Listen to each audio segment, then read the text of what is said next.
नमस्कार बंधुगण, स्वागत करुच्ची आपण मानकु आज रही वीडियो को शिक्षा वर्ष 2020-21 रे जुक्त 2 एडमिशन पाई फॉर्म अप्लाई बा आवेदन केबे करा जिवो आज रे वीडियो रे आपण मानकु जणैबी। सो बहुत इंपोर्टेंट वीडियोटी को शेष पर्यंत देखा अनुरोध करी एंड समस्त सहित शेयर निश्चित भाव करेंगे। वीडियो को गोटे लाइक देवे एवं टेलीग्राम ग्रुप रो लिंक वीडियो डिस्क्रिप्शन में अच्छी इमिडिएट जॉइन हो जातु। सो देखंतु वर्तमान कोरोना जो भली भाव आतंक चलैछि।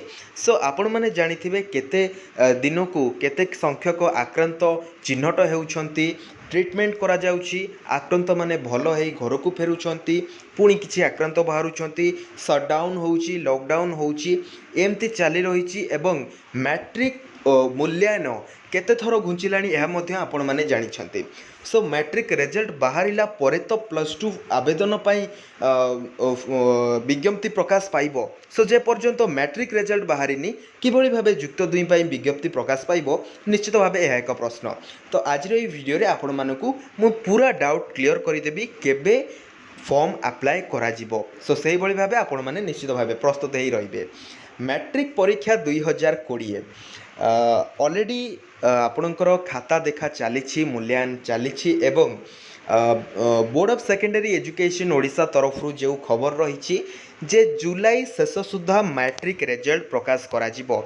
तेबे जदि जुलाई शेष सुधा मैट्रिक रिजल्ट प्रकाश करा जाउछि या भितरे सफिशिएंट टाइम रही टोटल आंसर पेपर को इवैल्यूएट करिबा पई सफिशिएंट टाइम रही एवं जदि एही बड़ी भाबरे खाता देखा करा जाय तो निश्चित भाबे जुलाई शेष सुधा मैट्रिक रिजल्ट प्रकाश पाइबो एवं मैट्रिक रिजल्ट प्रकाश पाइबा परे ही आपणकर +2 आवेदन पाई विज्ञप्ति प्रकाश पाइबो।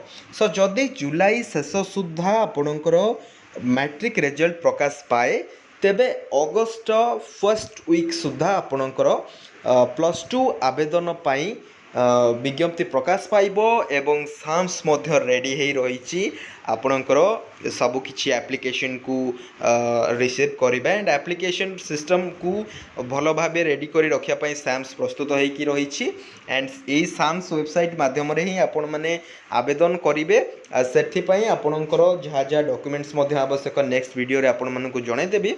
सो केवल आज रो वीडियो रे आपण माने एतिकी जानि थांतु जे +2 आवेदन आपणकर अगस्ट मासरे ही हेबो। सो यही वीडियोटी को अधिक शेयर करने अनुरोध करी। वीडियोटी को शेष पर्यंत देखि बहुत बहुत धन्यवाद।